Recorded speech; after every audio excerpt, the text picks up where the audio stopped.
It's Sunday, the day before Memorial Day, and I decided to have a little conversation about something that I've, mentioned several times, but we've never done a conversation on it. So let's do a conversation on it.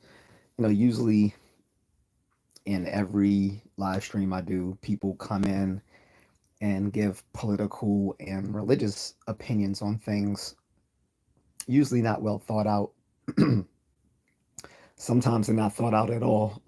Excuse me. Let me get some water. But, you know, they often want me to repeat it back to the rest of the chat, which sometimes I don't have a problem doing. But when I do so, then they'll keep going on about it. That so like that happened yesterday when someone came in with some religious fervor, and I don't mind it.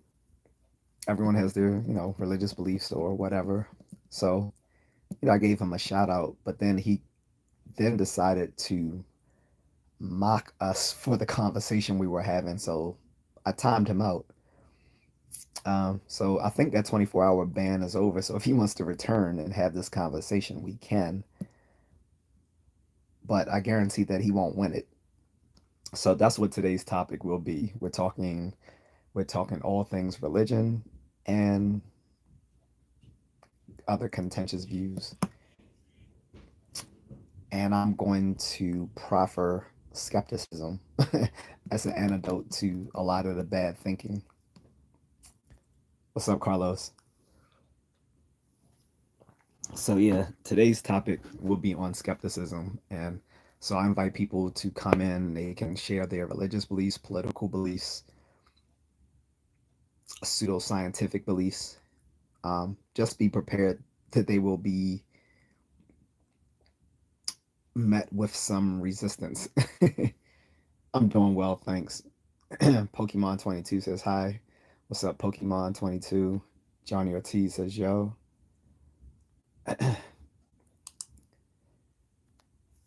Yeah, have a good night, Pokemon 22. A Resende says hi. What's up? Carlos Mai says the world is lost. Pokemon 22 says I got to go. Yeah, that's no problem. Catch you in the next stream. Uh, Johnny Ortiz says Scientology. What do you see on the values of the recent generations? You gotta be a little bit more specific because that can be a lot of things. Scott Nixon says hello from the UK. What's up, Scott? So for guys just coming in and ladies, like I said, this will be a ask me anything sort of format, with the caveat that it's going to be met with uh, skeptical with it's going to be viewed through a skeptical lens today, because I want to kind of convince people that they should use more skepticism in their daily lives, maybe a little bit of healthy cynicism as well. And I'm going to offer what I mean by skepticism.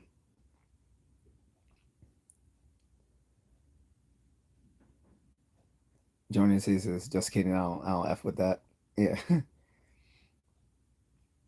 Carlos Myers says how the collective is killing great minds. So yeah, so like I said, so for guys who just came in, so yesterday we were just talking about nerdy stuff. Like I was talking about how Disney and Warner Media has kind of destroyed a lot of our favorite franchises from our childhoods, and I mentioned most importantly like Star Wars, and then others like like Pixar and Marvel, of course. And people also brought up DC, so I added Warner Media as well because people said they thought that they were destroying the DC comics as well as Dune. So all of that was included, but one guy came in and he was like, saying Jesus Christ is Lord, which I didn't have a problem with. I actually repeated what he said in the chat room to give him a shout out. But then he proceeded to like make fun of us for having a conversation about this stuff And, I was like, well, this isn't the venue today to be talking about religious stuff. And he went on to basically just belittle what we were talking about as if what he talked about was any more important to us. But I was nice, I ended up just timing him out instead of telling him what I really think. Today will be the day where I will tell people what they what I really think if they want to be that bold and push their beliefs. Thank you, Johnny. I appreciate it, bro. And you can catch this later on. I'll be uploading it to the channel after I'm done, so you can catch it. CJ Johnson says, "Is there life on Mars?"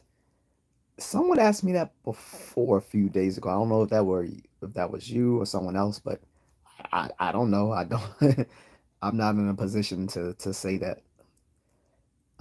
If there is, I mean, it's likely there might be some microbial life there because there have been some organic molecules that they've discovered on the surface of Mars that indicates there could have been previous life. Where you find certain organic molecules, where you find water. They found, you know, um, frozen residue of water on the surface, and there's a open question whether there's running water underneath the surface of the planet. Where there's water, there's life, for the most part, as we understand it on Earth. So it's an open question whether there's life on Mars.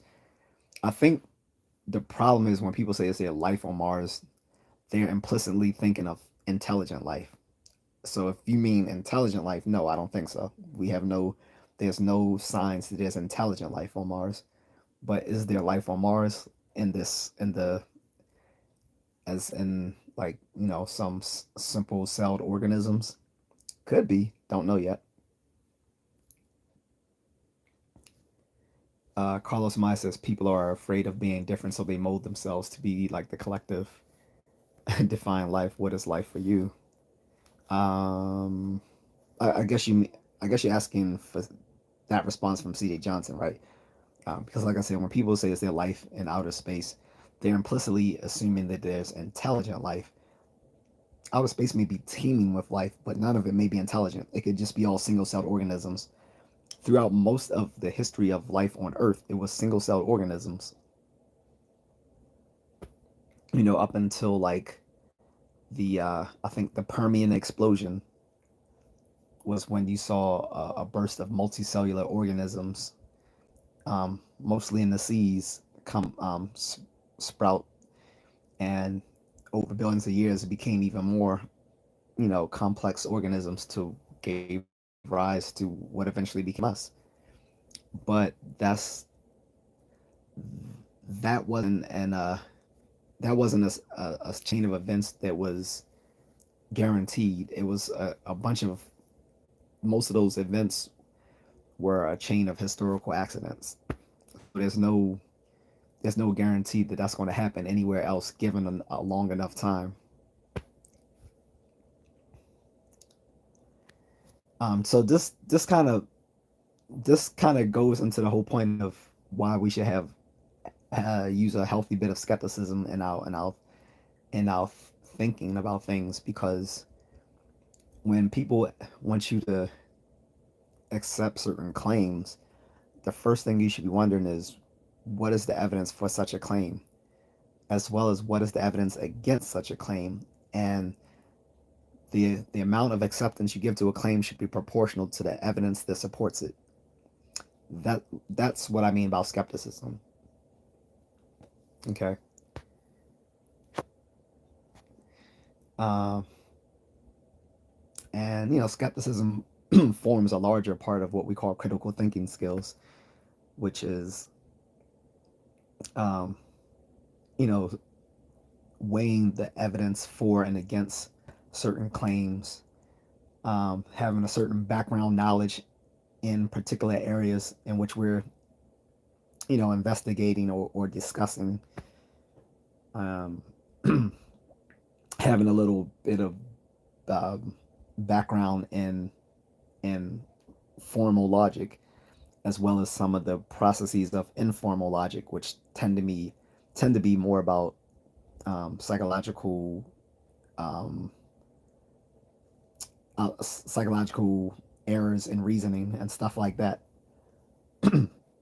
But yeah, all of that forms the crux of critical thinking skills, and skepticism is a major part of that. And I think it's something sorely needed in today's society. And since it's Sunday, like I said, I invite all sorts of folks' religious views or whatever. But like I said, if they want to offer them here, today will be a time where we're going to challenge some of those ideas. So guys can feel free to offer what they would, and not just religious ideas, but political. If we can talk about political ideas, certain um, questionable scientific ideas, which are like pseudoscience, like um, you know life and space and stuff like that, or extraterrestrials visiting the planet. All of this stuff falls under like pseudoscientific, or to be nice, extra quote unquote scientific claims. What does a micro think when he's in a petri dish and he reaches the wall? That's confusing because I mean, I think you're being facetious, right, Carlos? Because obviously, microbe has neither a you know biological sex, nor does it have the capacity for thought. So I know there has been some interesting ideas in some areas of biology looking at can plants think, but that hasn't been very well received.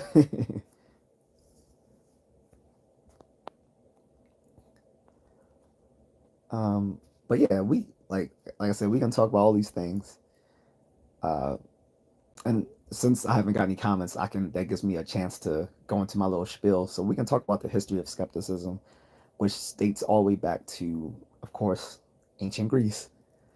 So there were two main schools of skepticism. There was what's called academic skepticism, which comes from the academic uh, thought or philosophy, which refers to the academy created by Plato, whereas they were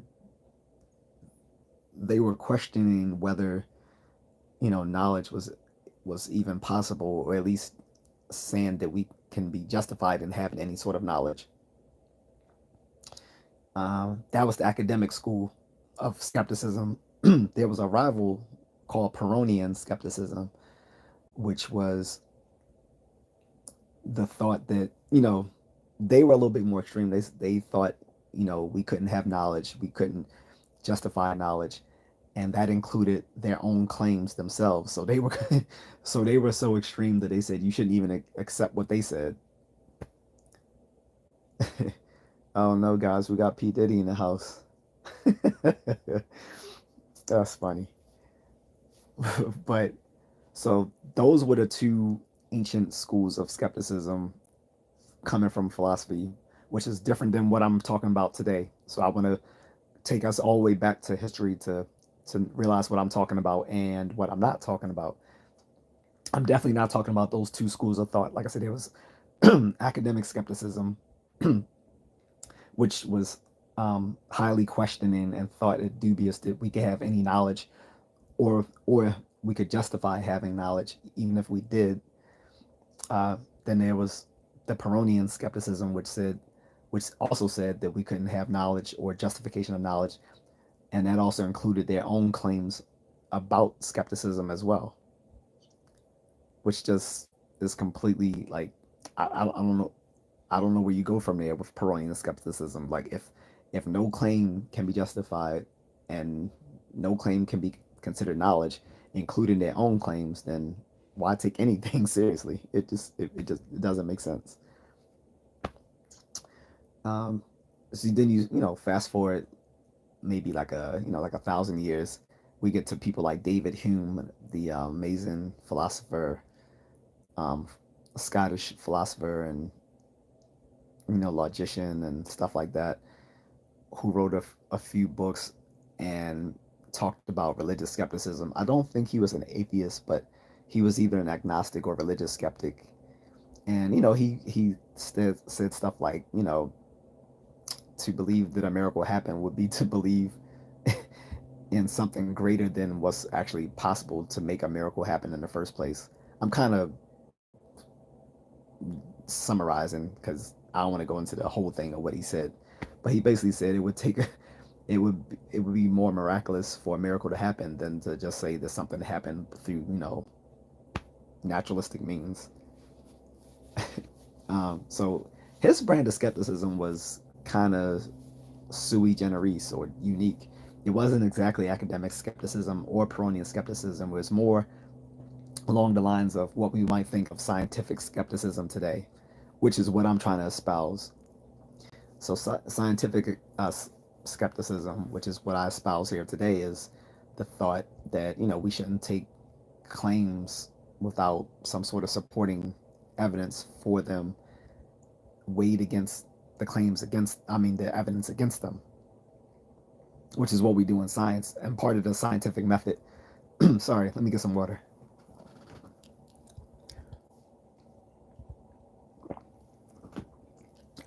Robert Weston says I'm a crab. I'm not sure what that means, unless he's one of the crab people from South Park. Mm. I've seen quite few people jump off. If this is stuff that's gonna cross your eyes, then I won't do this for too long. But I thought it was interesting because, like I said, I always get a bunch of people who come in talking religious stuff. Some of them are trolls, like one guy yesterday who did so. And originally, I thought it was fine. I didn't mind him shouting out his religious beliefs, but then he became a troll and started, mocking us for the conversation we were having at the time yesterday. And I ended up timing him out. So this is a time for him to come back. His 24-hour ban should be over, and he's welcome to come back and talk dumb stuff. Um, and this includes political stuff as well. So people espousing their different politicians that they like. Eric is back. What's up, Eric?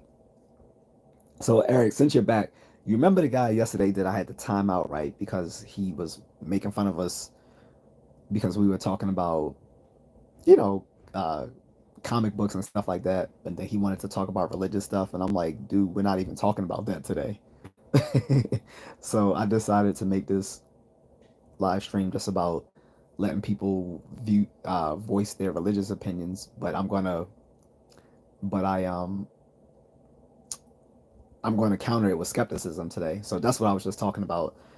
Before you came in, I was just giving a history of skepticism to people, and I was saying the type of skepticism I'm in favor of isn't what we consider the same type of skepticism in philosophy. Which no, you're fine, American McGuire. Um, I was just saying, I was using it as an example. I was saying anyone who comes in with religious or political beliefs, like, and they're kind of zany, I'm gonna talk about it. I don't care about you talking about your favorite candidate. Um, I'm a Trump supporter as well, but um, yeah, it's just crazy. So I was saying for the folks who just came in, I see BSK is back. Um, so in the history of skepticism starts in ancient Greece with the academic skeptics and the Pyrrhonian skeptics.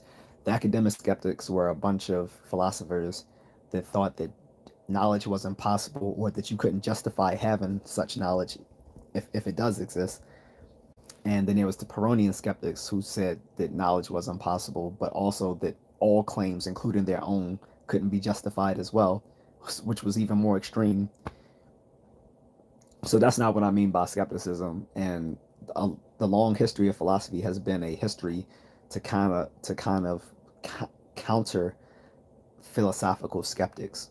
So we're not talking about that sort of skepticism. I'm talking about scientific skepticism, which is just when people make claims that we demand that they give us some sort of evidence for those claims that they want us to accept.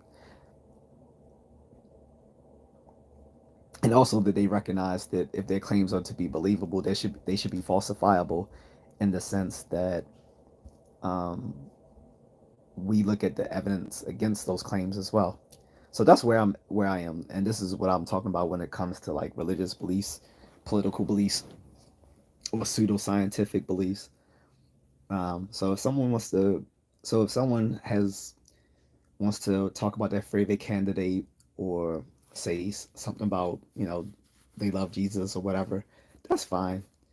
But if they try to troll other people or me and talk about this is what you should believe, then that's not going to happen, because we also had the political side of that 2 days ago, right, where we had the guy telling us we need to accept Biden, we need to all vote for Biden.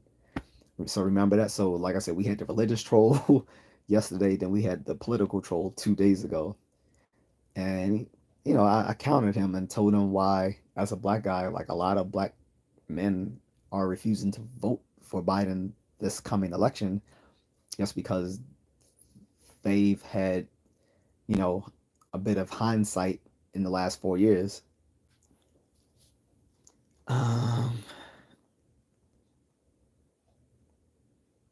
Sam Yemen is on timeout. TRW is back. He said, "No religion, no politics. I want total anarchy." Well, I don't want anarchy. Um, um, John says, "I wish the Bible was real. It would make things so much easier." Would it though? How would it? It would make things easier, because too many books in the Bible conflict would contradict each other. How, like, if it was real, what part of it would be real? Right? And then what version would it be? We're talking about the King James Bible. We're talking about the Greek Orthodox Bible. We're talking about the Coptic Bible. we're talking we're talking about the Latin Bible. We're talking about the old Hebrew Bible. And then, like I said, even within the Bible itself, there's many different stories that conflict with each other. In the Gospels, they give four different versions of Christ's life, right? Um, Clearly, the Old Testament has stuff that conflicts with each other and with the New Testament. So, I don't. If the Bible were true, it wouldn't make things easier because it would.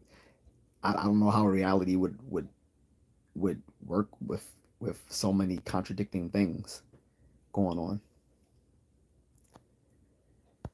Uh, Eric says, "I don't try to prove my faith through scientific research or proof," which is, I think, the better way to go. I try to model my life by my faith as a Christian, and it's hard, and I fail all the time, but I strive to live by it. See, I respect that.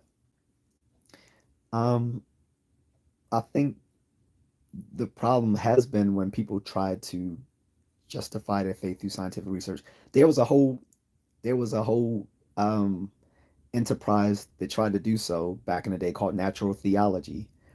Natural theology whole aim was to basically put religious faith in um, on par with, like, uh, other scientific processes, and it never really worked. Um, then you also had, during medieval Europe, you had some of these people called scholastic philosophers, like a like Aquinas and Augustine, Saint Aquinas, Saint Augustine. They tried to use, like, logical proofs for the existence of God, and none of those arguments ever really worked. Like the five ways of Aquinas, or I forgot some of the arguments that Augustine gave. I think he gave like a the causal argument and stuff, and some other stuff like that.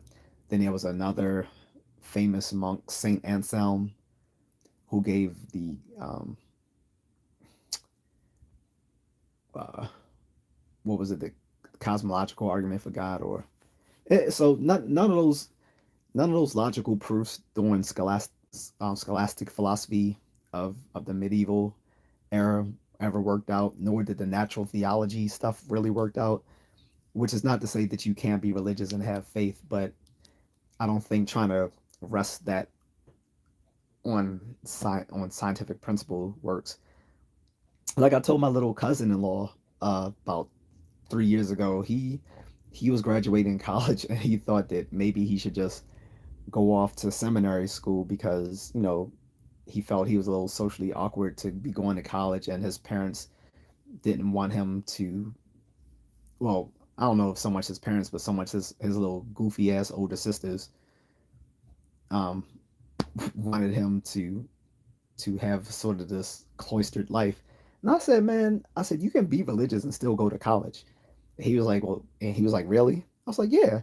I was like, dude, the Pope has a master's in chemical engineering. So, oh, you timed him out, Mrs. Contrarian. Thank you. I didn't know he came back. I thought I just timed him out. I don't know how he even came back with further stuff.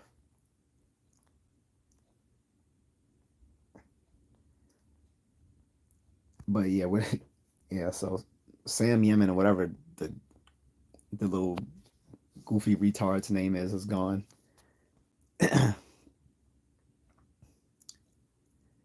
M says is slavery bad? Yes, by definition, it's bad. I don't know if that's a serious question or you just being a troll, but again, everyone gets one question. After that, like I don't know if that's like a genuine question or not. Of course, slavery is bad. There's some things that, by definition of what they are, which is what we call in philosophy, you know, analytic claims. Like analytic claims or analytic propositions are things that are true just by the very definition of the words in within that claim. So a bachelor is the classic example in philosophy. The favorite pet sentence of philosophers for analytic truth is all bachelors are unmarried adult males. That's an analytic claim or analytic truth. Certain things are immoral or illegal or whatever just by definition of what they are. So murder by definition is unjustified killing. So it's always going to be wrong in all in all logical possible worlds. Murder is always going to be wrong because it literally stands for unjustified killing. Slavery refers to the ownership of other humans against their will. So of course that's always going to be wrong. So unless you're just being silly, you should know that.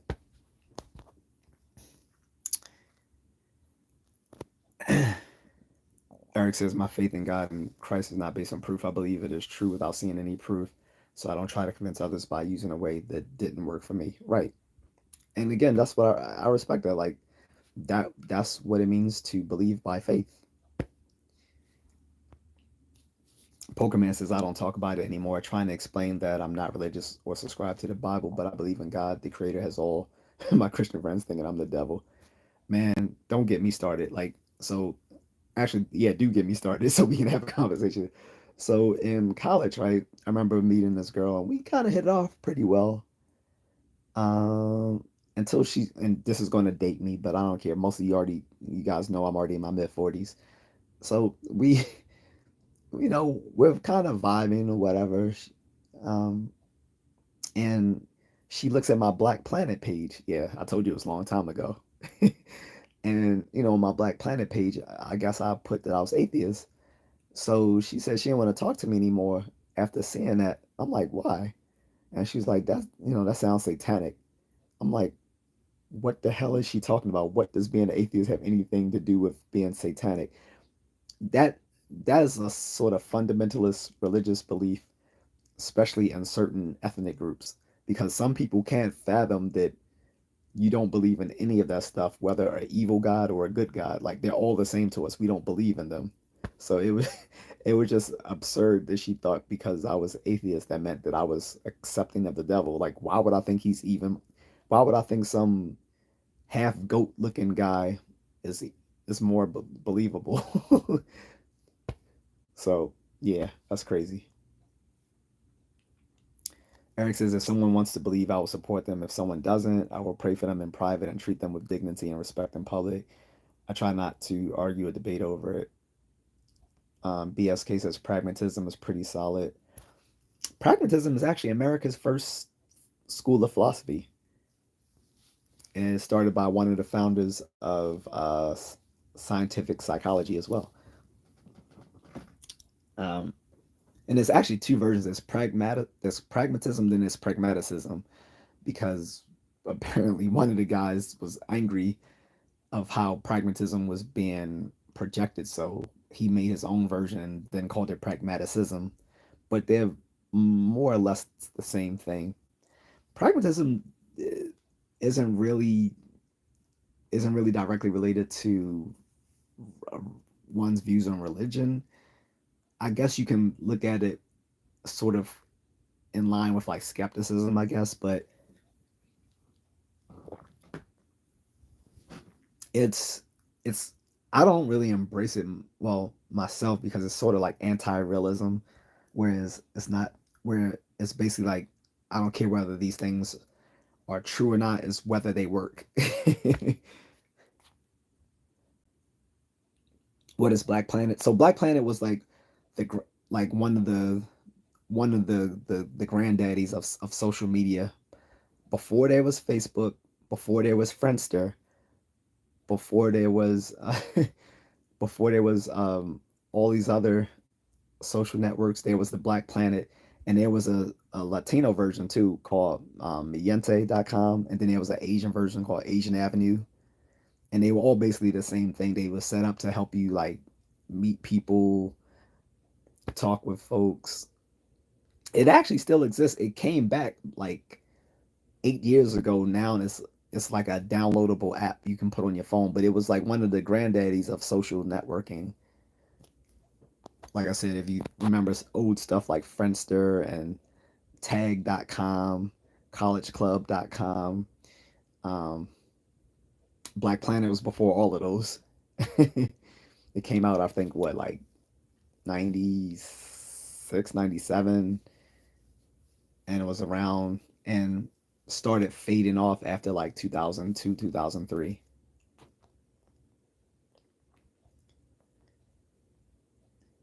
So I was raised in COGIC, and everything that wasn't Christianity was the devil. Yeah, so that's what I'm saying. I think a lot of Christian folks had that kind of view. Like they couldn't understand atheism was the rejection of all supernatural beliefs dealing with like divine beings, whether good divine be like atheists don't make the distinction between good divine beings and bad divine beings. We consider them all like fictional, but I understand, in certain church folk, they think that people who reject God must be embracing the devil, not realizing we reject both because we find them both equally unrealistic. BSK says example, official canon, Old Testament written over many centuries, different languages, different everything, inspiration driven. A lot of the Old Testament stuff, like I mentioned several days ago, were homilies.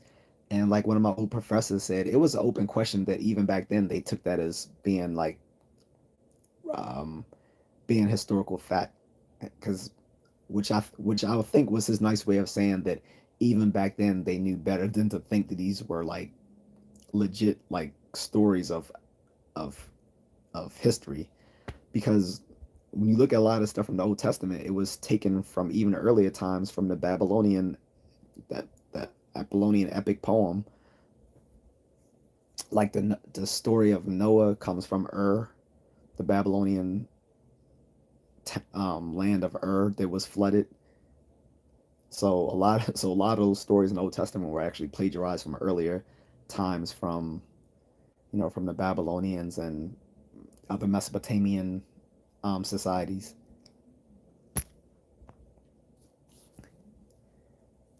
Eric says, depending on which Kajic church you went to, wear pants or wearing certain colors was the really. That sounds really strict. When I was little, I went to like a well, we went to several different churches. Like when I was very young, I was actually Muslim, and then when my mother married my stepdad, she converted back to Christianity, and we went to Christian churches, and it was a bunch of different ones. The main ones had been like Black Baptist Church, and then later the AME churches here back on the Northeast. But in the Midwest, we mostly went to Baptist churches. They weren't really that strict. I mean, they expected me to dress up on Sundays, of course, when we went to church, which isn't expected nowadays. Like nowadays, they don't really expect people to dress up to come to church. They just tell them to come as they are, which I think was always a good idea in the first place because that was the most uncomfortable thing going to church was having to dress up. I hated that. Now it's like, oh, just come as you are. But a lot of people still dress up to be respectful. Eric says some people go way into left field with their beliefs and cause all sorts of chaos and conflict with it. True. Dang 90. Yeah. I think I don't remember the date it was released. It was no later than 98 that it came around because I remember people using it as far back as like 98. And matter of fact, so like when I went to my alma mater like 11 years ago to check out a first look fair. First look fair is when like all the student groups like have a little fair to let incoming students know about all the different groups and activities on campus. I decided to go to that just for like a old laughs and walked around. And I guess because I looked young, people still people still thought I was a student there, not an alumni. They didn't realize I'm an alumni, not a undergrad. So I guess I still look like an undergrad, less gray, of course. But yeah. So one guy was like, "Hey, give me your Twitter," and I was like, "I don't even use Twitter." He's like, "Here, just sign up for it right here." He said, "Let me get your Twitter handle, or whatever." And I was like, "Okay, cool." Like, so I signed up for Twitter on my campus in 2013. But when I came to campus originally in '99, I remember students saying, "What's your Black Planet page?" So that was how we found each other. It was like, "Hey, let me get your Black Planet page." The way we would say, "Hey, what's your Facebook or what's your Instagram?" No, MySpace was definitely not the first. Like I said, it go the OG. So if we want to go way back, the OG social networking of the internet was the Usenet groups back in like the 80s. Because a lot of people don't believe we had internet in the 80s, and I had to explain to them we had internet in the 80s. We just didn't have the we just didn't have the World Wide Web in the 80s.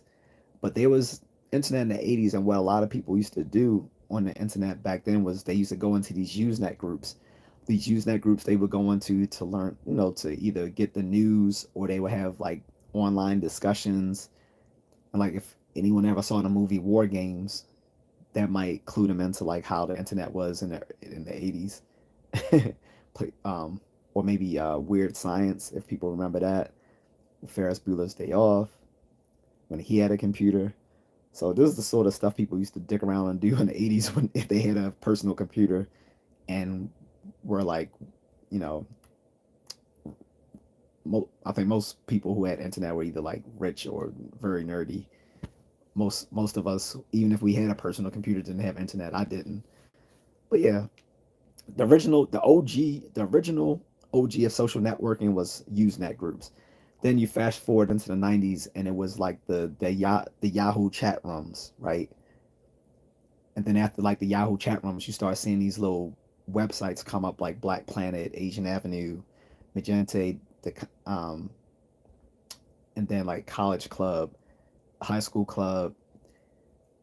MySpace wasn't even like like I said, even before MySpace, there was like Friendster and like Tagged. Um, and then there was I forgot the one where the little Vietnamese girl ended up getting her fame from. It wasn't Friendster. Well, I think she was on Friendster, but there was another one besides Friendster back in the day. BSK says A plus vis-a-vis chaos comment, metaphor, assembly, etc. But yeah, so like I said, homilies, like a lot of the old, getting back to what you were saying, BSK, like so yeah, a lot of it was homilies. Homilies were just like stories that taught you a moral, that taught you some sort of moral at the end of it. Like like Aesop's fables, right? If people remember Aesop's fables, that was a lot of what the Old Testament is about. It was a mixture of homilies and myths about about Jewish history. But like I said, it's always been an open question whether any of that stuff was to be taken seriously, even back then. Uh, Pokemon says I relate to atheism more than I do Christians, or atheists more than I do Christians, simply because they say they don't believe in any God. I believe that whatever created us is God, but I know nothing and have faith that one day I will. Well, that's one way to look at it. Uh, Eric says, yeah, it was very strict. We couldn't do anything, even though half of our leaders was wife swapping and fighting in the parking lot. Were they fighting over the wives? I had her. I had her last week. It's my turn. It's my turn. Jacksonville kid. What's up? By the way, he says Kurt Cobain said the same thing. Come as you are. Yeah. Wish we still had Kurt Cobain. I think Kurt Cobain should be like he should be like the prototype celebrity of Generation X is Kurt Cobain. Like when you think of Generation X, you think of Generation X music. I think Nirvana with Kurt Cobain, and I think hip hop. So, BSK says unknown are agnostics most logical choice. Not necessarily. So a lot of people think that, um, and so because I used to think that as well, and one of my professors told me that's not necessarily true because agnostic just means you you refuse to have you just don't have an informed opinion about something, which is fine. But once you do have an informed opinion on something, then it makes sense to make that claim that hey, I'm atheist. And agnostic just says like my wife, she's agnostic. She doesn't think about it, so she doesn't have an informed opinion about it. But being that I'm someone who literally is taking things like philosophy and cognitive science and had to think about these sorts of things, I have an informed opinion on it. So I am atheist. And some people can be both, but on different things. Like they can be atheist towards the religion of their culture, where they might be agnostic to other religions because they simply don't know about them. And I think that happens to be the case with a lot of things that you may be atheist towards the religion of your culture, say Christianity, but when it comes to religions that you don't know much about, you would just simply be agnostic towards them, such as Hinduism, you know, um, Zoroastrianism, um, the ancient Egyptian cults, uh, Buddhism, Shintoism, Taoism, all those sorts of things. Like the less you know about those subjects, then the more likely you're just gonna be agnostic towards them. But agnostic simply means that you don't have a strong opinion one way or the other about something. That's not the most logical choice. It's just a rational way to look at things that you don't know about. But if you do know about something, then obviously it would be rational to have to express what that view is, right? So that's how I look at it. Uh, Jacksonville Kid says religion is people's identity, so when you question their identity, they freak out. That's true. And I don't, like I said, I don't have a problem with people having a religious identity or espousing a religious beliefs. My issue was like, sometimes when we do live streams and people want to discuss either their religious or political views, and then they want to push it on everyone else in the chat room or including me. And I'm like, yeah, we're not going to have that. So that's my issue with it. It's not whether people make politics or religion their part of their personal when they're part of their personal identity. My problem is when they try to push it on other people against their will. Jacksonville Kids as Public Enemy Fear of a Black Planet classic album. I think that was one of the ones I was going to get on vinyl. When I go back to this comic book store, they sell like music in the original vinyl, and they even sell like the new types of record players that you can play the old school vinyl records. They got like everything. Like I said, they got Public Enemy, they got Nirvana. I think they had like NWA, they had Michael Jackson. Because I was trying to get the Michael Jackson Thriller album as well, um, and a bunch of classic, just a bunch of classic vinyl from like the 80s, 90s, 2000s. Eric says it's an identity, but it is much more than that. It is a culture and a worldview that provides stability, comfort, guidance, and community. It does, but at what cost? That's the issue. If the person's if that person's worldview and values, um, if part of what if part of what makes up that person's worldview and values is that they have to push it onto others against their will, then that's the problem.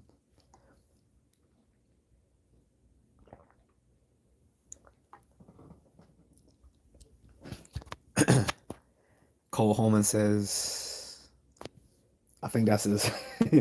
I think Cole just put his Cash App in there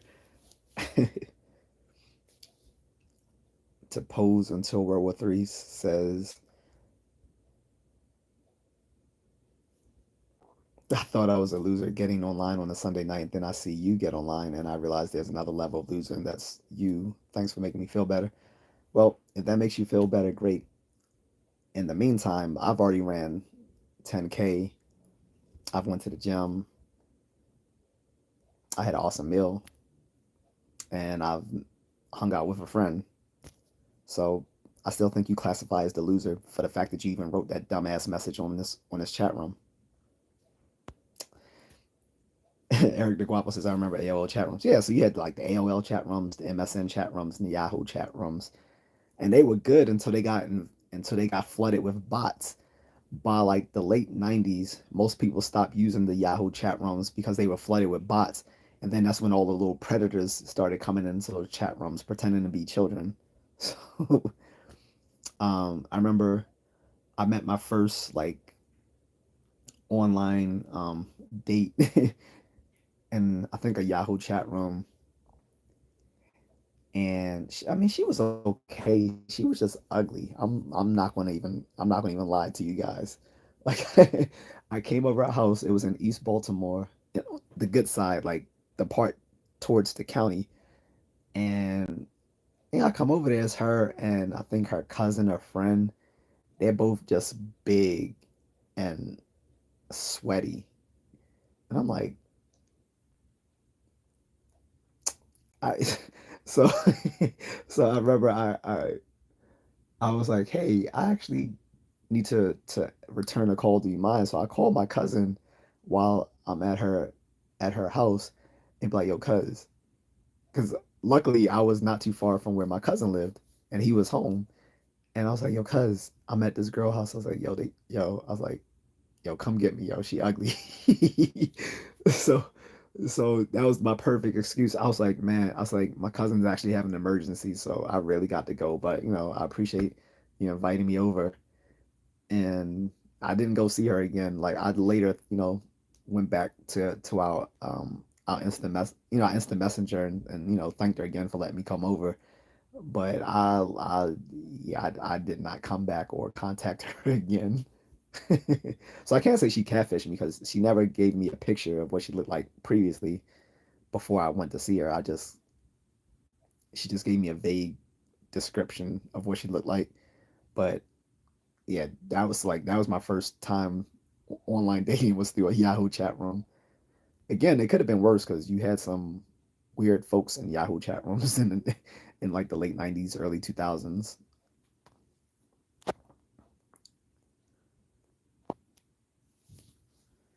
BSK says T pose a shitbag. Oh yeah, yeah, the guy. Yeah, I don't even take him serious. Matter of fact, let me time him out. Because I think he already feels stupid enough that he thought he could call me a loser when I've done more throughout the day than he's probably done all week. So,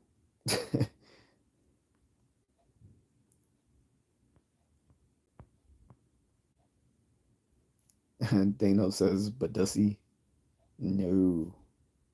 Oh, you mean how it smelled? No, so she didn't stink. It was the summertime, so she was like sweaty, so she didn't really stink, but she was sweaty and she was fat. But she didn't stink because if she stunk, I would have just immediately left. I wouldn't even cared about her and her friends' feelings. I would have just immediately bounced. No, like I said, she was nice. She didn't stink. They didn't stink. They were just sweaty and they were fat. And I was like, yuck. So I know that makes me look superficial, but I'm sorry. I couldn't do it. I couldn't do it. So Eric says I would talk about WWF and WCW in the chat rooms. All right, why are you flooding the comment section, Dana?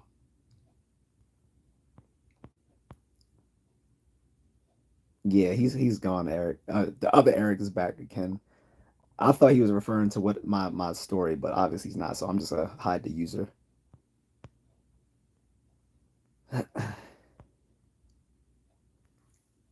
Eric says I just blocked the trolls. I'm not waiting for someone to ban those weirdos. I don't blame you. I didn't I didn't even know he was a troll at first because when I first saw what he said, it only appeared once when it first appeared. So I thought he was just like referring to what I was talking about, the two girls that I met that I met on a blind online date. But then he just flooded you know the chat room with it. XY's Jew said don't be brought up in falsehood. I don't know what you're talking about. Um, BSK says zero tangible evidence, space, aliens, all powerful creator. Apex Chris Hansen says, in your opinion, how close to 0% are those little ass ears? Huh? So that's what you really came to here to do? Like I said, you guys, luckily I'm nice because, like I said, we used to just roast people as a pastime as a kid. So, you know, I'm just going to let you go.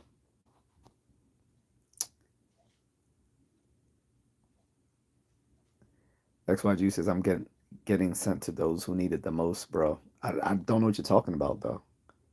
And I'm not even trying to be funny. I just genuinely don't understand what you were talking about when you said don't be brought up in falsehood and saying I'm getting sent to those who need it the most. So you gotta be a little bit specific. It's too vague. So I don't know how to respond to that. BSK says agnostic, uh, atypical asymmetric, not gnostic. Why is he no? No, so agnostic means with agnostic is actually is like it's two things. Agnostic just means without knowledge, right? But it also is referring to a type of uh, Christian doctrine called Gnosticism back in the day, and it's sort of is partly a rejection of that, but also agnostic has become a more broad term, which means to be just um, without knowledge of something or uninformed about something. But like I said, it has its roots in basically being a counter to the kind of religious fervor of a group of people that used to call themselves Gnostics. Eric Guapo says, in a Christian sense, putting our faith onto others is antithetical to what Jesus taught. We are supposed to be examples, a light, or, or a living epistle. Preaching has its place, but living it is more important. I agree.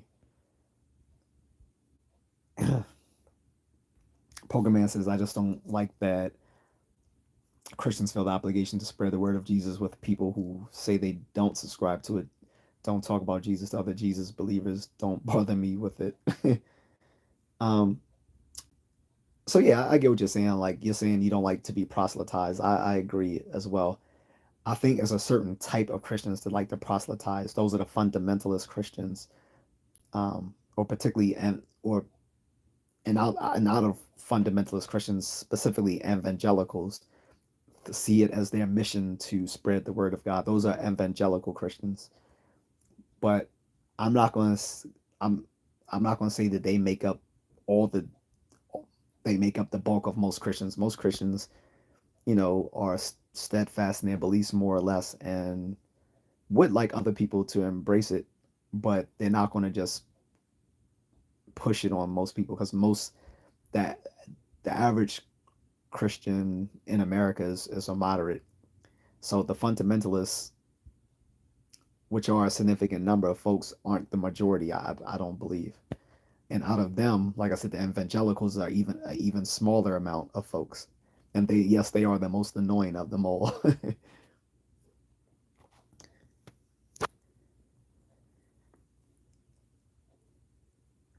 Christopher Payne says Jesus is Lord of the dance. I don't know what that means. Eric Roca says people don't really believe in God anymore. Only power and self gratification. Priests existed back then because most of the masses couldn't read the Bible. Mm, well, they made it so that people couldn't read the Bible. To be honest, because it was written in Latin. Most people were illiterate, but they definitely had the ability to teach those people that stuff. They didn't. It wasn't until the the important Reformation when Martin Luther nailed those criticisms of the Catholic Church to the doors of one of the Catholic churches, right? That was the whole thing with the Reformation. Martin Luther wrote it in wrote the Bible in the common tongue of the time instead of it only being written in High Latin, which only educated clergy could read, because most people outside of either the Catholic Church or the nobility couldn't read Latin or Greek.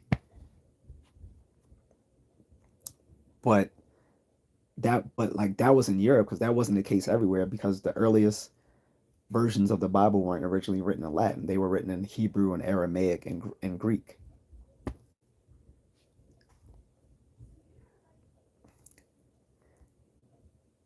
Um, Eric Guap says some Christians and some churches do not know how to communicate their beliefs without being forceful or rude. I used to be like that. I'm very much a fundamentalist, but instead of projecting the fundamentals outward, I project inward towards myself. Yeah, like I said, all fundamentalists aren't the same. That's just an umbrella term for a bunch of different doctrines, right? A bunch of different beliefs. But like I said, out of the different fundamentalist group, I think the evangelicals are the most annoying, and they're the ones that most people think when most people think fundamentalists, they think evangelicals because they are the most vocal of all the fundamentalist groups. Eight says one day people will rise up to the fact that Judaism is God's one true faith. Everything else is a lie. Is it? Because like I said, even before Judaism, you had the Sumerian and Mesopotamian and Babylonian beliefs that the Old Testament borrows stories from. So maybe those are the true religion. Zoroastrianism, right? Or maybe it wasn't instead of Yahweh, it should have been Baal. They all coexisted with each other at the same time and competed. Not to mention the ancient Greek cults as well. He says Christianity is run afoul of God. I think that's a religious belief. So I'm not going to get into which religion is better because, like I said, to me they're all equally fictional, but they all take inspiration from actual historical things that have happened in the past.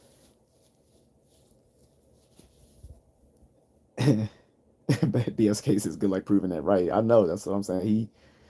he he's setting himself for quite the adventure.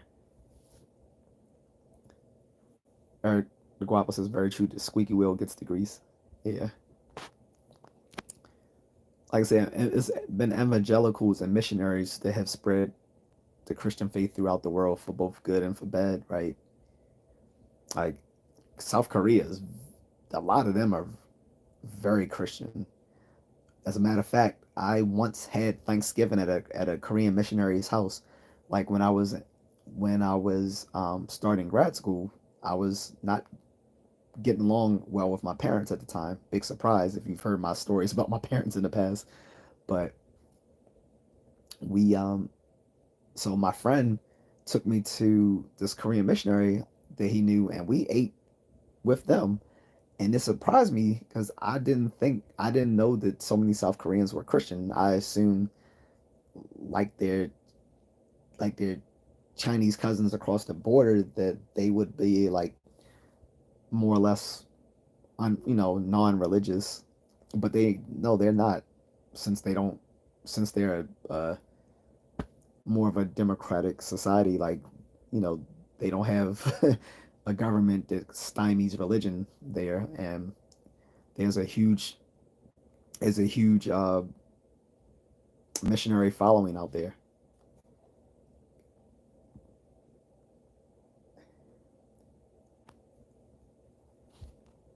176 can go. I'm not gonna even bother reading your bullshit.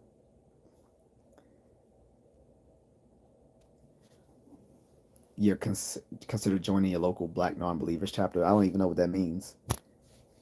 If that's trying to be funny, that's whack. Um, but I am, as far as you're concerned, so I am a card carrying skeptic of this the people that print the Skeptical Inquirer magazine are also a a not a charitable organization. I guess you could call them a 501c, and their whole aim is to spread science and debunk pseudoscientific beliefs, stuff like that. So I'm a card carrying member of them, or associate member of them, whatever you want to call them. And a lot of the folks that are part of that group are people like, you know, Neil deGrasse Tyson, Steven Pinker, um, and a bunch of other folks. So, but there's no particular organization just for Black non-believers. Like, that sounds silly. Because I'm not going to join something just because we're all Black and non-believe. I just want to join with like-minded people, regardless of racial backgrounds. Mr. Pushup says, I think religions are different versions of the same story for the most part. Depending, like some of the origin stories can be similar, but some of them can be wildly divergent. Like the origin story that comes from the Judeo-Christian faith, and that comes from like Hindu, where all of the world is set on the shell of a tortoise, are very very different. Christopher Payne says, "How would the world know of Jesus if all the Bibles were destroyed? Were they, or are you asking would they? I'm not sure."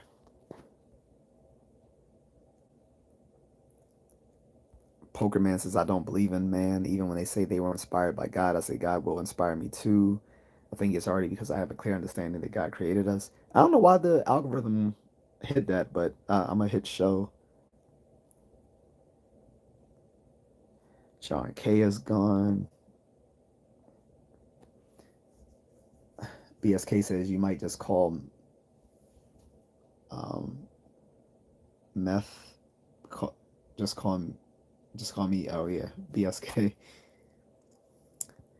Eric Guelph says, yeah, Korea really embraced certain aspects of American culture, and I think Christianity is one of those. Definitely, like I said, they have a strong, uh, like I said, there's a strong Christian presence in South Korea when you go there.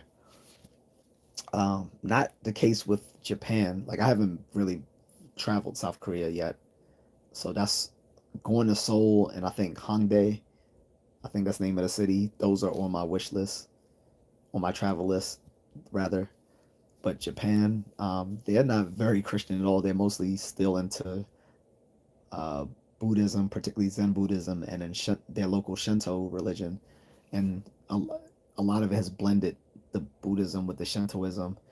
But they really love Christmas out there. Like they love the funny, but like I said, they really love. And you probably know because we watch anime, right? They love. And oh, by the way, I did watch the first episode of Pantheon. It was kind of weird. But anyway, getting back to the subject. So yeah, so yeah, they love Christmas out there, and a big Christmas tradition for them is like getting KFC, which comes from this tradition started from like back in the 90s when KFC was like heavily marketing themselves in Japan, and it became like a gift now to like share KFC during Christmas in Japan. But yeah, they celebrate Christmas without the religious implications of it. Uh, Pokemon says they've turned faith into belief in the Bible. Faith means you have to believe in Jesus. That's the part I don't subscribe to. Well, I don't know. Like, if you,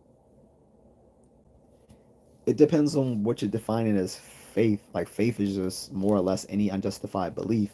But if you're talking about particularly Christian faith, then I don't. I think the Bible and Christian faith sort of go one and one because that's literally where they get their beliefs from is from the Bible. So I don't think you can have Christian faith without also some sort of belief in in the teachings of the Bible. Although I don't think you although I don't say you have to have a literal belief in everything in the Bible, but I think you would have to embrace it somewhat to have a Christian faith. I think they kind of go hand in hand, although I could be wrong. DJs is not trying to be funny at all. Is it a real organization? It is a real organization. I've never heard of it.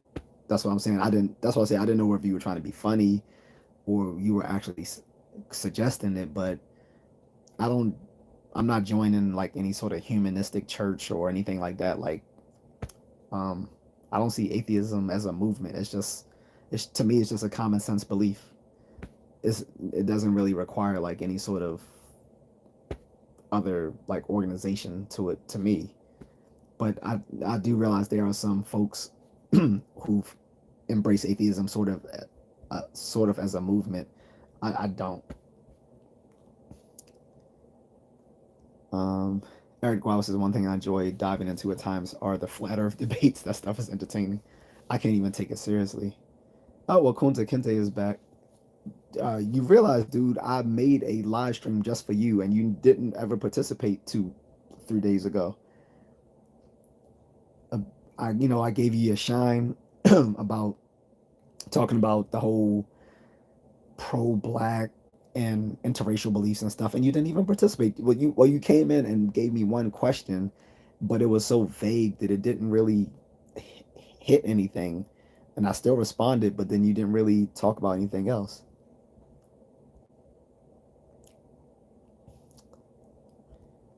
TX Carnage 817 is back. He said, "Let's go Mavs." So now I don't know, man. You switching up? What happened? What happened to Go Buffs? What happened to Go Buffs? Now let's go Mavs. You switching up on us.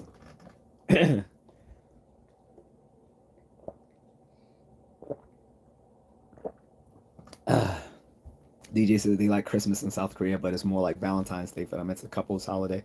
Yeah, I think it's sort of like that in Japan too. Like I said, they see it just as like you know, it's like a holiday to them, but it doesn't have any sort of religious implications for them because by far the majority of them aren't Christians. They are Christians in Japan, don't get me wrong, but like I said, they are a minority of folks. Unlike in South Korea, I think there's a larger population of Christians in South Korea than there are in Japan. And even funnier is like in places like the Philippines, they have Mormons. And I'm like, how? Like, there's even a Mormon temple in the Philippines. And I'm like, how? Like, their beliefs don't even, don't even, um, I don't know. That it's just crazy because like according like there's no even mention of Asians in the Book of Mormon. So it's just funny that there's Mormons in the Philippines. Mrs. Contrarian, if she's still on right now, she can tell you that too. That there's some Mormons over there.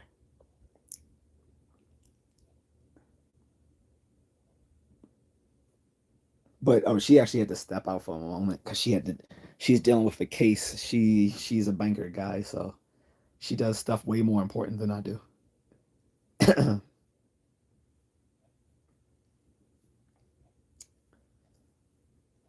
um, there we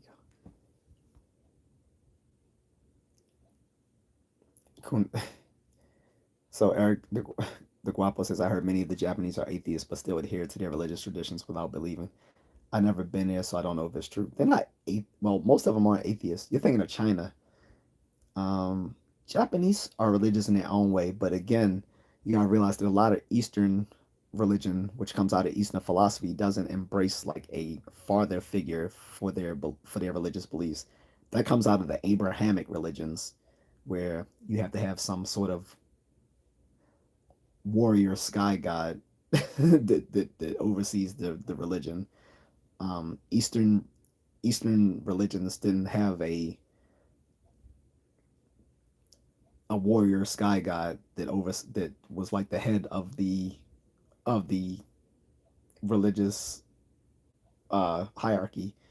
So like a lot of them, a lot of them have deified certain like some of them see Buddha, Siddhartha Gautama as a divine figure. Others just see him as a prophet that brought them a religion that teaches them the ways to reaching um, enlightenment and stopping the cycle of reincarnation and joining the afterlife, or if not joining the afterlife per se, becoming one with all of reality, to put it in simple terms. But they are religious, but that doesn't mean that they embrace a belief in a father figure type God, which is something that Freud used to harp, which was a big reason why uh, Freud used to attack religion. He said because he was basically saying that they replaced the idea of a father figure here on earth with a father figure in the heavens. And I don't want to get too much into psychoanalytic thoughts, but yeah, both he and Marx were kind of on the money with that when it comes to Abrahamic religions. But yeah, most Japanese people aren't atheists from what I know. I think some of them are religious, but towards like their own local religions. Like Shintoism has gods in it, but they're more they're more naturalistic gods, like spirits. Like they believe in like the different spirits and stuff like that. Um, and like Zen Buddhism and all that sort of stuff. So a lot of them are religious now. In China, a lot of them are atheists, but that's because that's actually being pushed by the government themselves. That communistic atheism, which is something I was talking about like 2 weeks ago with someone when I was telling them that communistic atheism and philosophical atheism are completely two different things. Because in communistic atheism, they want you to embrace the top leader of the government as sort of a godlike figure. So,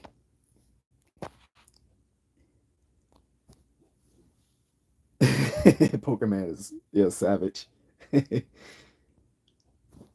um, Kunta Kinte says you have to have a literal belief as part of the Christian doctrine. No, it's not.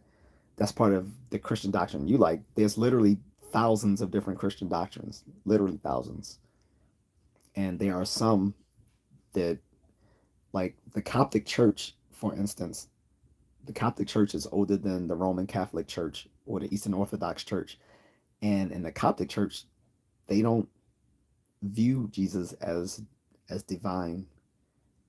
They believe he's the mortal son of God. Whereas in the Roman Catholicism and Eastern Orthodox and most of Protestantism, they see God as a three per three gods and one like three persons, one God sort of thing. So the Father, the Son, and the Holy Ghost. The Coptics don't believe that.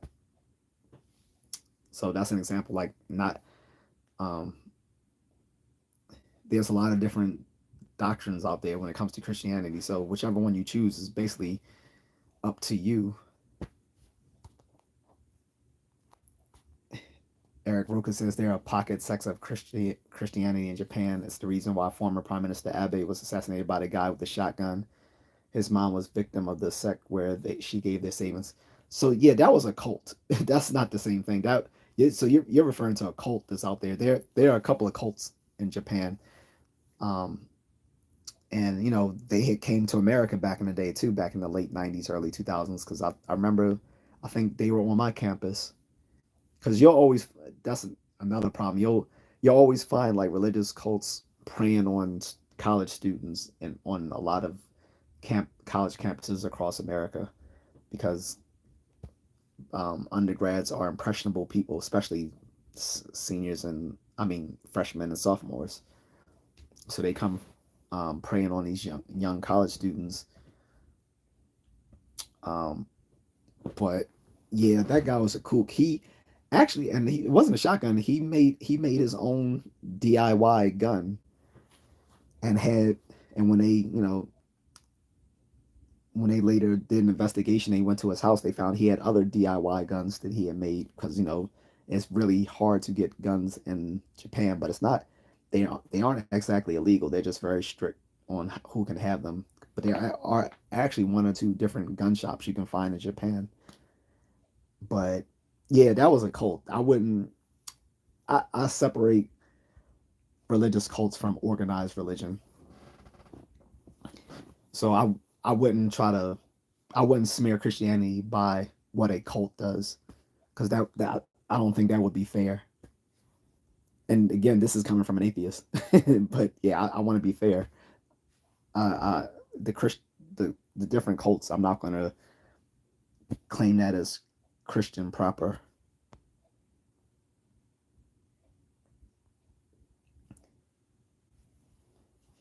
Um, Eric the Guapo says the Christian faith is rooted in the Gospels and the epistles of the Bible. Without the Bible, you won't have Christianity. Yeah, I agree. Like that's what I was telling him. Like I don't think you can have Christian faith without the teachings of the Bible. Now, which ones you choose to accept and which ones you don't, that's a different story, right? And that's why you have so many different Christian doctrines is based on how they interpret biblical poetry and homilies and stuff like that.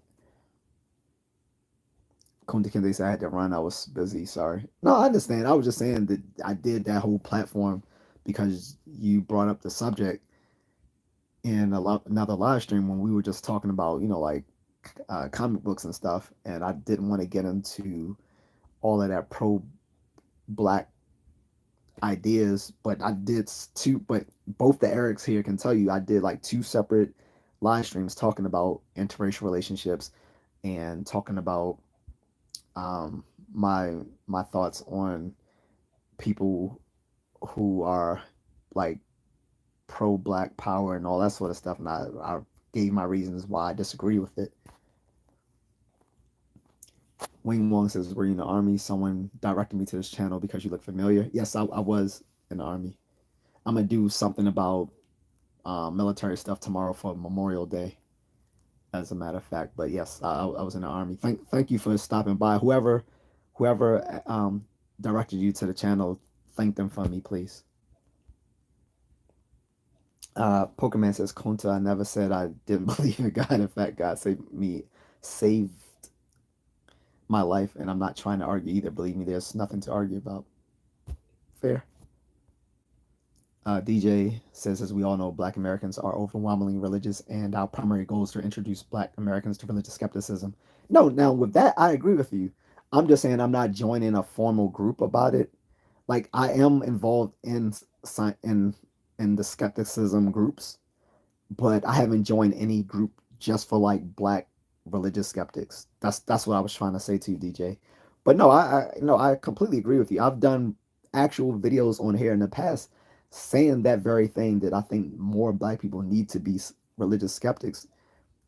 And since you brought it up, I'm gonna say exactly why I think so, and you can tell me if you agree with me or not. Okay. But yeah, I no, I completely agree. And yes, black people are overwhelmingly religious. I was just saying at the beginning of this live stream that I was vibing with this girl a lot back in college, long time ago when blackplanet.com was still a thing. And she saw my blackplanet.com page one day and saw that I was atheist. So she stopped talking to me because she thought that I was satanic.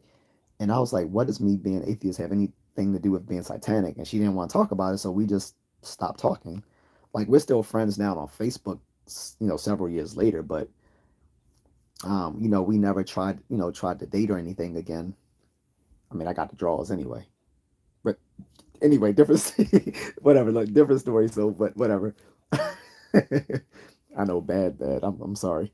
But nah, yeah, I agree with you. So I one of the reasons that drew me to like being all religious was I just never enjoyed black churches. Like, I thought that, like, when you like the services, like, it was just so theatrical. Um and I didn't understand why people felt they got so much out of these preachers who would do these little theatrical type sermons. I'm like, even as a kid, I'm looking like, I'm thinking because I'm a kid, maybe I just don't get it. But by the time I became a teenager, I'm still looking the same way. Like, I still don't get it. Why are people acting like this guy said something so profound and he's just basically doing what we would do in like my theater arts class? I didn't get it.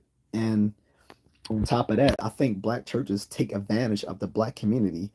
They suck up a lot of the income of lower income people, which then is not even recycled back into the community that those people come from. Like, church, a lot of the church leaders live you know, in middle to upper income neighborhoods, which are predominantly white. And that's where their money goes, that they just taken from these lower income people who should be using this money to either save up, invest, or to put towards their children's education. So I see them as exploitative in the black community. That's, like I said, another bad thing I hate about the black church is like, in like movies like Boys in the Hood, when it's like, when every block there's like a liquor store, a corner store, Chinese food, another liquor store, a gun shop, another gun shop, liquor store. He said why? This is Trey Styles and Boys in the Hood. He's like, because they want us to kill each other. And I'm like, you just missed one thing. You forgot the church. Like, everywhere, like, you have the Chinese takeout, you have the liquor store, you have the corner store, you have the church, you have the gun shop, you have the church, you have the liquor store, you have another church. That is all there. It's all set up for the same thing: self destruction. Like, you don't see a proliferation of churches in high income neighborhoods. Just the same, you don't see a proliferation of liquor stores or gun shops in high income neighborhoods. It's the same. It's the same problem. So tell me if you agree with that or not, DJ. But I do agree with you on that. Luke Laurel, what's up? You said, what is this channel about? I swear I keep getting the same question. I don't know if you're the same guy. I'm assuming you're not the same person, but I literally got this like 3 times already.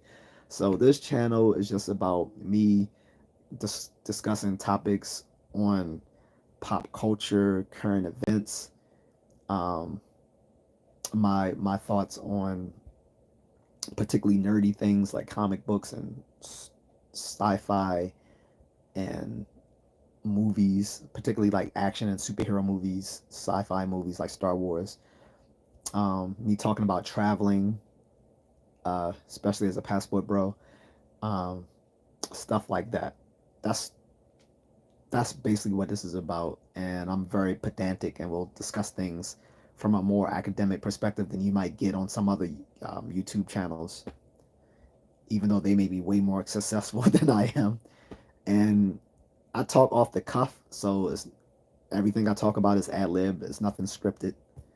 So that's what it is about. As far as what is a contrarian, Again, a contrarian is basically someone who takes the opposite of a majority viewpoint on something, and he only takes the opposite of the majority viewpoint just to seem like the smarter person by taking the the the, the minority view.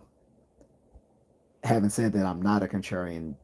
The name of my channel is called Just A Contrarian because if I disagree with someone, particularly on something they care a lot about, they'll just dismiss me as a contrarian and say, "Oh, you're just a contrarian."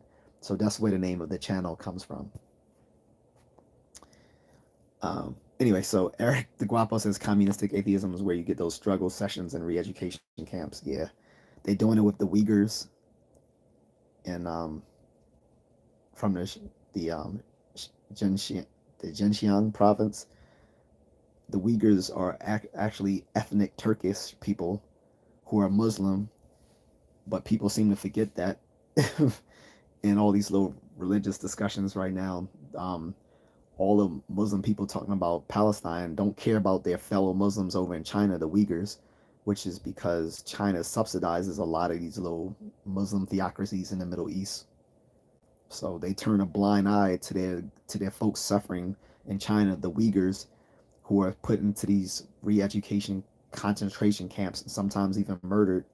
Both the Uyghurs and people who practice stuff like feng shui often get imprisoned and have their organs harvested because there's a huge black market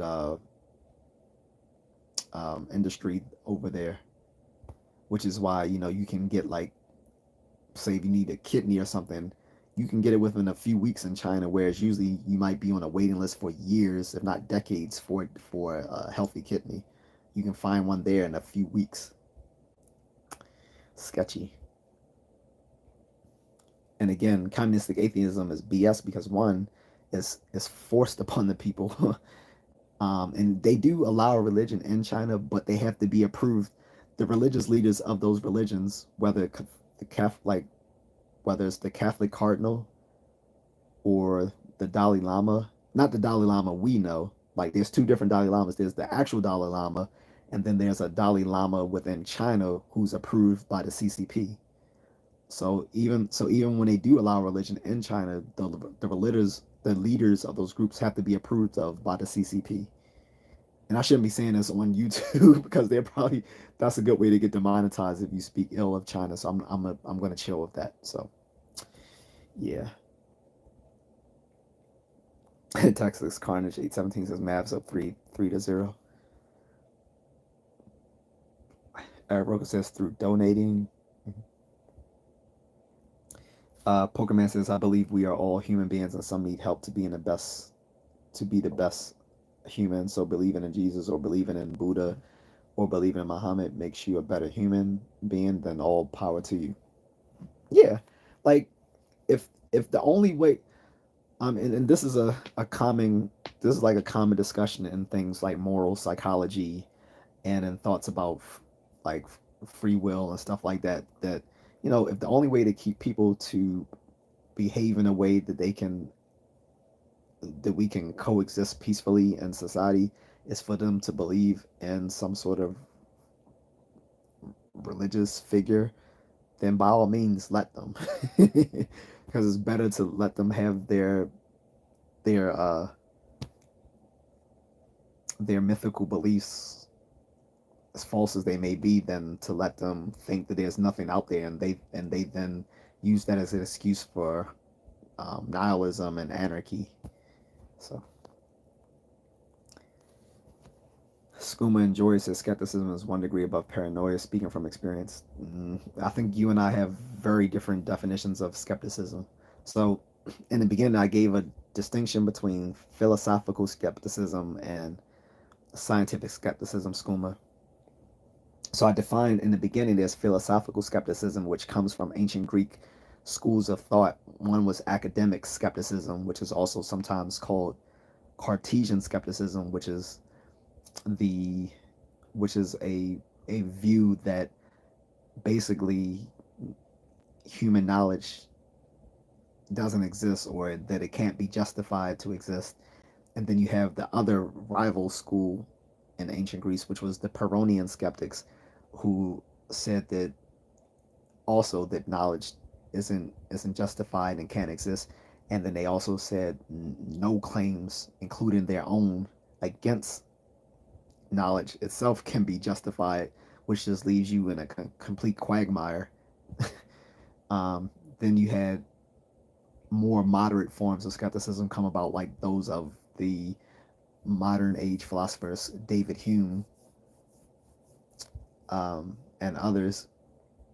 And then we get to scientific skepticism, which is what I'm embracing and what I say that more people should embrace. Scientific skepticism is just a part of scientific methodology that says that we shouldn't accept claims without evidence to support them, and that those and that in our acceptance of those claims, it should only be in proportional to the claims against those very same beliefs.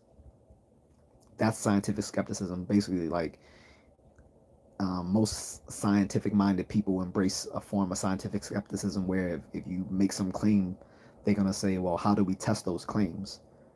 So things like verifiability, falsificationism, um, and later the logical positivists all view come from that skeptic viewpoint that claims need to be somehow have some evidence for them, or somehow be able to be tested to be proven to be true. That has nothing to do with paranoia, which is a psychological phenomena. um, and yeah, that's just something completely different. Pokerman says, I believe in God, the creator, that God um, created everything I see. I don't need a book to tell me that something created us. I can see it and feel it. I mean, that's one way to look at it. Um, you sound more like a deist, to be honest. There's a running joke among atheists, Pokemon, that a deist is someone who doesn't just hasn't lived long enough to be an atheist. A deist, if you don't understand what I'm talking about, deists are basically people who believe in God, but they don't believe that He manifests Himself in the world. Like He doesn't do things, you know, to us or to other things dealing with human life. Like He basically created the world like a clock, and He's like the clockmaker who then just goes on and let the clock do its own thing, run on its own. That's deism. I think you might be closer to that way of thinking.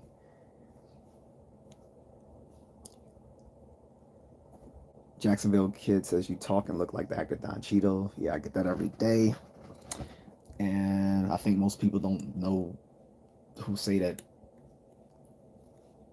uh, don't see a lot of black people, because Don Cheadle and I don't look alike.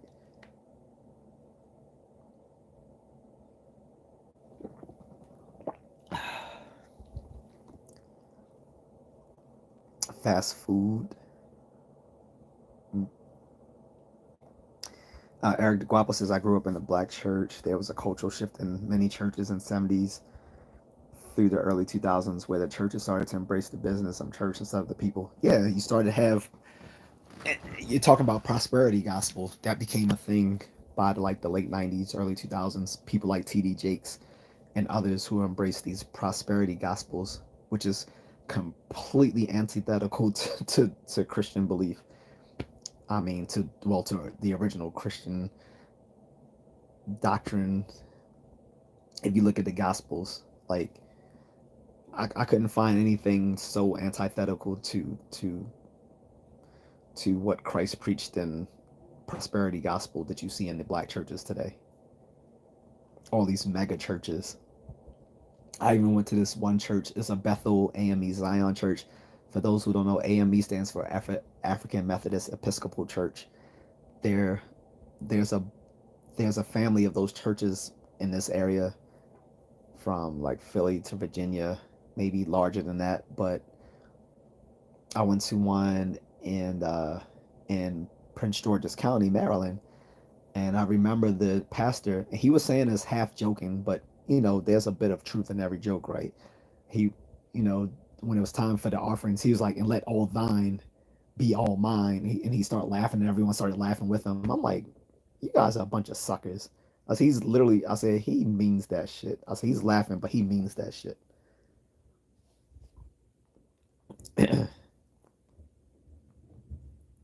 Kunta Kinte says, "I'm okay. Poker man, try hard to convince yourself." I think he's sincere, Kunta. Eric the Guapo says the prosperity gospel being a manifestation of that which caused so much damage to people. Yeah, I mean, and it's still ongoing.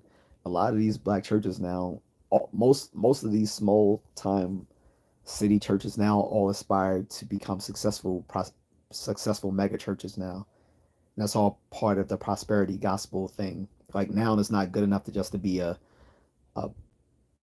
a good family church. Like you have to be a mega church to be successful and or have multiple churches throughout the area. Creflo Dollar denounced the prosperity gospel only repackaging feed. He's the main he's one of the main tenets of prosperity gospel. And I'm sorry, how can anyone follow someone who has a name like that? His name it's like his name is so like his name is so on the nose with this type of chicanery that he preaches. Like, remember when he was telling and when he convinced his congregation that he should have a private jet? I'm like, are you fucking serious? Like, he told his congregation that he should have a private jet. I forgot the type of private jet. The one the rappers always talk about. I can't remember, but yeah, both Creflo Dollar and TD Jakes are part of the same con game to me as far as I'm concerned. And like, I mean, they aren't the first though. They took from the older white churches. They were like the mega churches back in the day, like the ones um like on what's what's those guys' names? They all died now. Well, no, except for that one guy, Jake. What's his name? But yeah, basically the prosperity gospel of the black churches are basically taking inspiration from those mega churches from like the 70s and the 80s that like you're referring to that actually started in the evangelical tradition.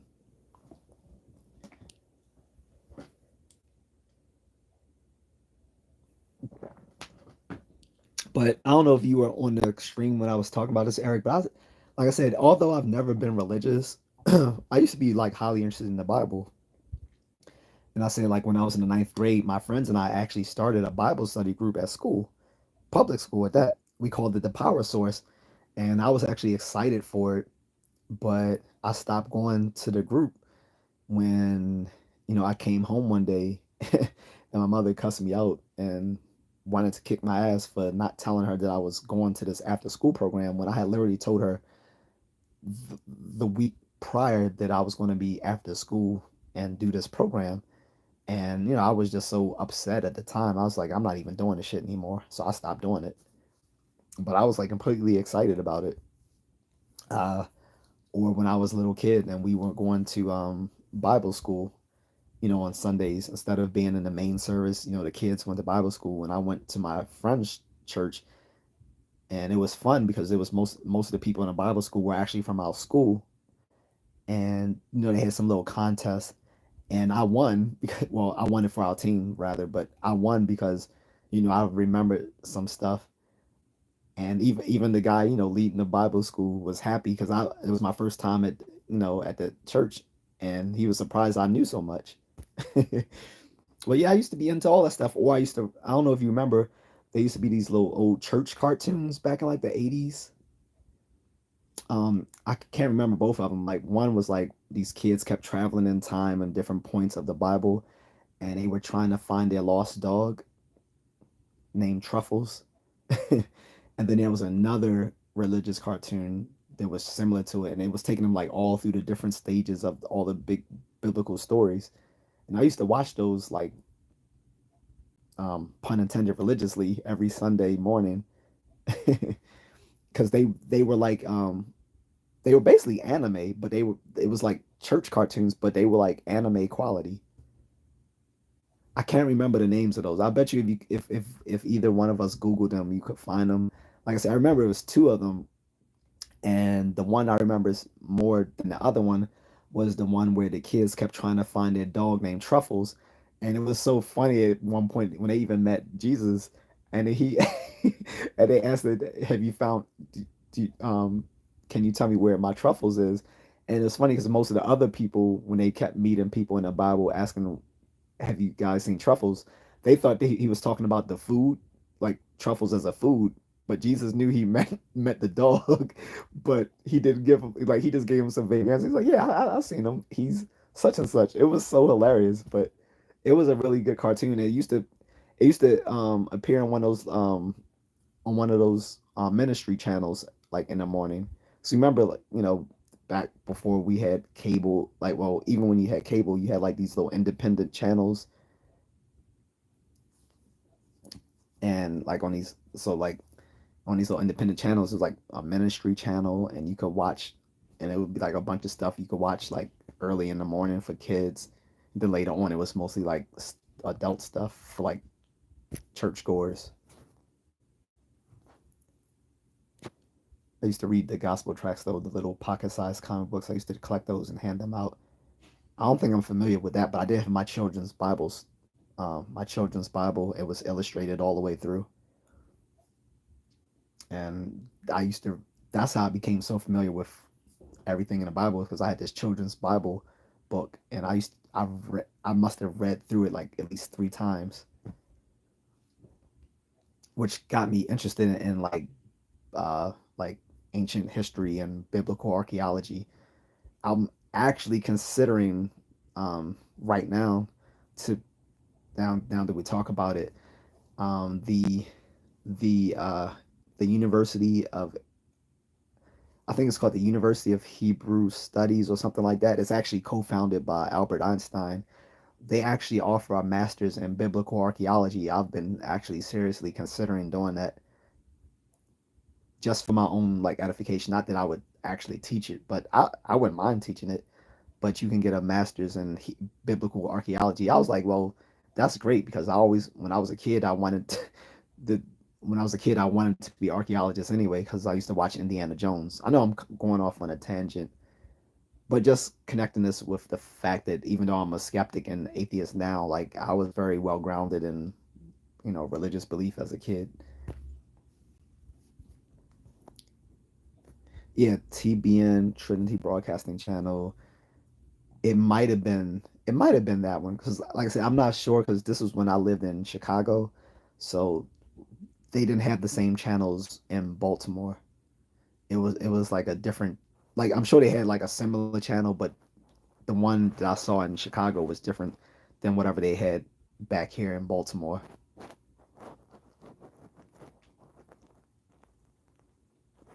uh,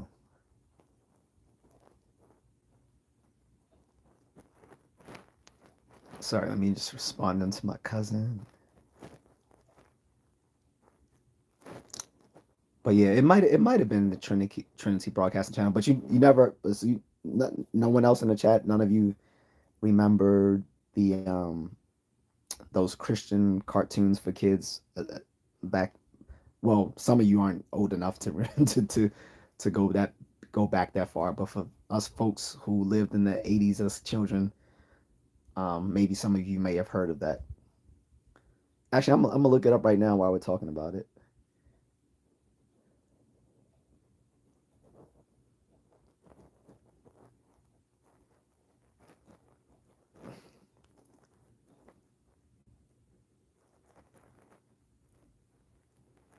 And like I said, some of them I think were anime, which is even more reason that I like them. Uh, there's one called there's one called The Greatest Adventure. I'm not sure if that was it. Uh, I don't think it was The Greatest Adventure. That might have been one of them.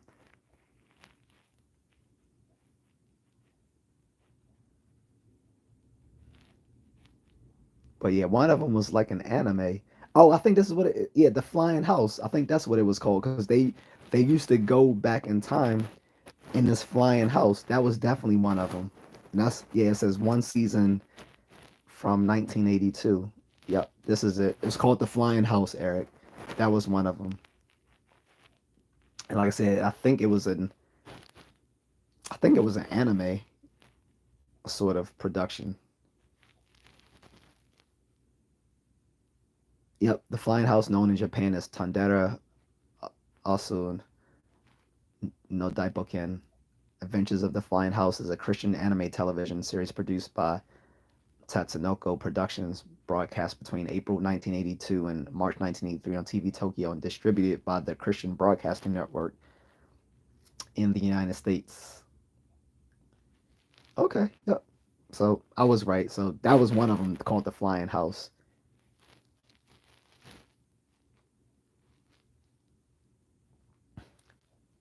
So just to take you back. But anyway, so yeah, back to the subject. So I find black churches kind of exploitative to the black community. Like I said, I hate it when like I was given money to give to for offerings, and I asked my mother. I was like, "How much do you want me to put in the offering plate?" And she would, instead of just telling me just put it all in there, she would say, "Well, as much as you think you should be giving them," or no, she said, "As much as you think you should be offering up to God," or whatever, whatever. I'm like, whatever. Sorry, guys. So like uh, I just had another technical malfunction. Just in case I miss anything, I'm gonna have Mrs. Contrarian see if she can check something for me.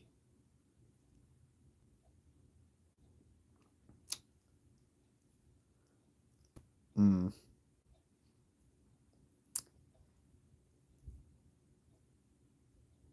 uh,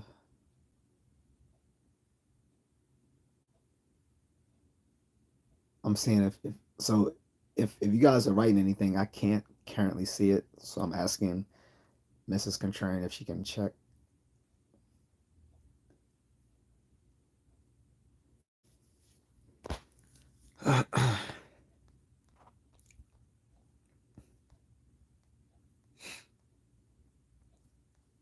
otherwise,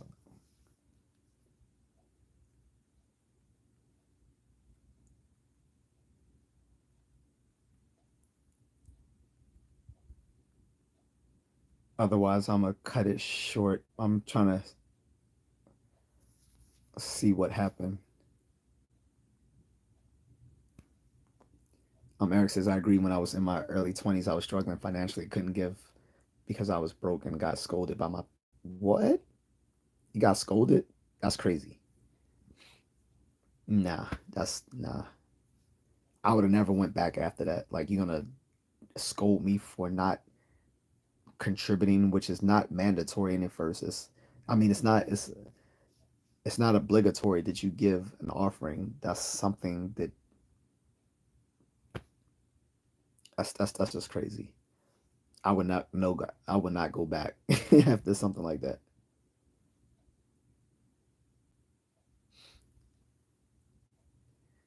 Uh,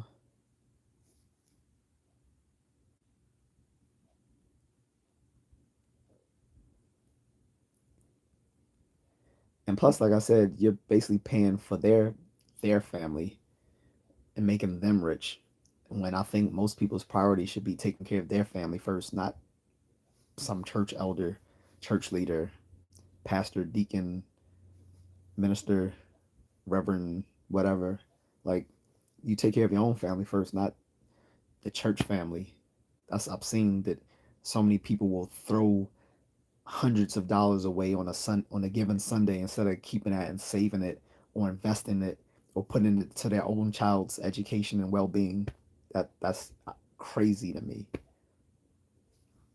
It's like the biggest waste of money outside of like gambling. So I had no money, no food, and only money for rent, and they wanted me to give more to the church. You should have left. I hope you left after that. because that's ridiculous. Like you literally can barely take care of yourself, but you're still able to, get yourself the service, and that's how they treat you. I would have never returned. Religious or not, I could have found another church, or I could have just found inspiration from home with my Bible.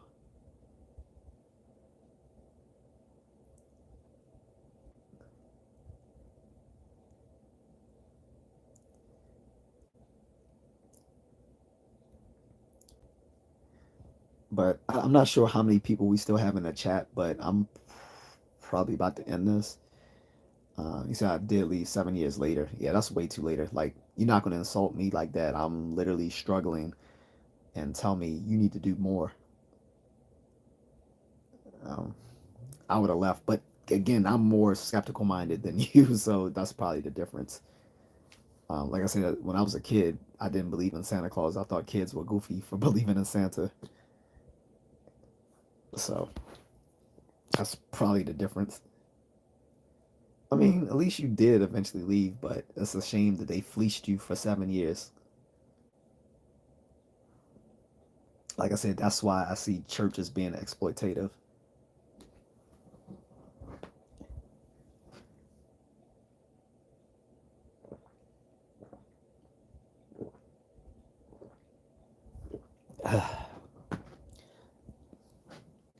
And I notice a lot of our African brothers who've been in the chat room are all religious, and it's a big thing over there in West Africa. So I think all of them were from. Well, no, Son of Soweto, he hasn't appeared in the chat, but he's from South Africa. Kuta Kente and the other guy, I can't remember his name. They're both in Western Africa, and which happens to be very religious. Um, to a fault, I would argue. They're actually, and they're very religious in the Philippines too, which is like my second home. Like it's the largest. Like they're probably one of the most Catholic places in the world outside of the Vatican itself. And just like the Vatican, it's like one of the few places that you can't get a divorce. And I mentioned in the past, like they celebrate Christmas for like almost 5 months straight. From they call it the Burr months, from September to December. It's just all like Christmas like celebration. So September, October, November, December, and then of course spilling over into January. But and they have a lot of Christian cults in the Philippines, usually out, not within like the big cities of Metro Manila, Metro Cebu, or Metro Davao, but in like the rural provinces, there's several different cults. There's even a Christian organization that almost acts like that are almost like a criminal organization over there in the Philippines. I don't want to get too much into that. Because I know people over there that's scared to talk about them.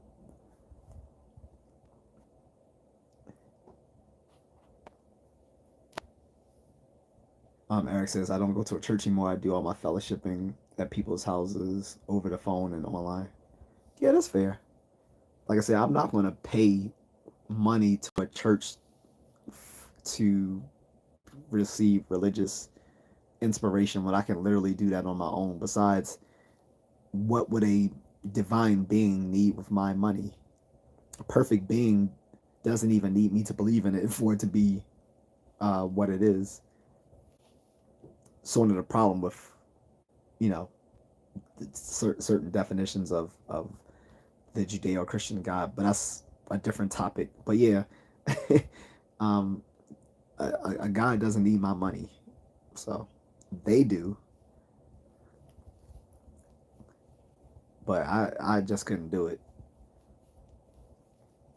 Some of the better churches will even say like, so like if you visit like a guest church, some of those better places will say, don't give us your offering, save that for your save that for your the church that you're a member of. um but it is like, if if you want to contribute, that's fine, but it's not necessary. We rather you give that to your membership church. Those are the better churches. But the ones that require you to like basically tithe as if it's a wage that you're paying them. That's ridiculous. Anywho, um, I think I think I think we spun our wheels a bit.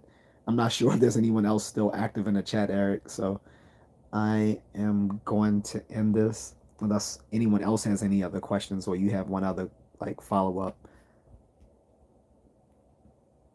Because I think when I lost my connection, I lost a few people.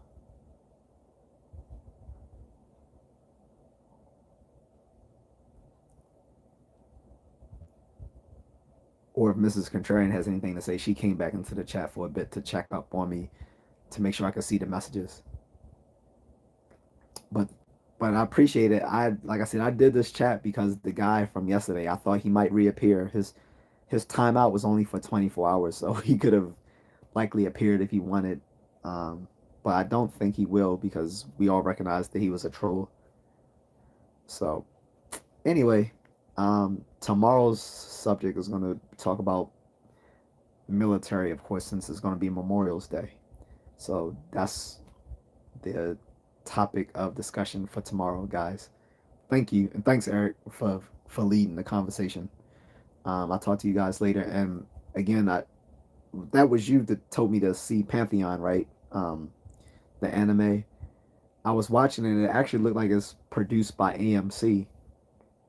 It's a little weird, but I did get through the whole first episode, which was like 40 something minutes long.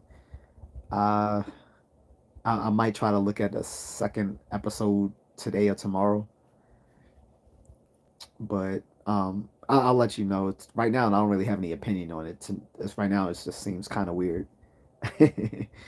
But in any case, thanks. Oh, that was one of the other Erics. I'm sorry. That I think that was. Oh shit. I'm sorry. I think that was Eric Roca. I think he told. Yeah, I think that was Eric Roca that told me about. It's an anime called Pantheon.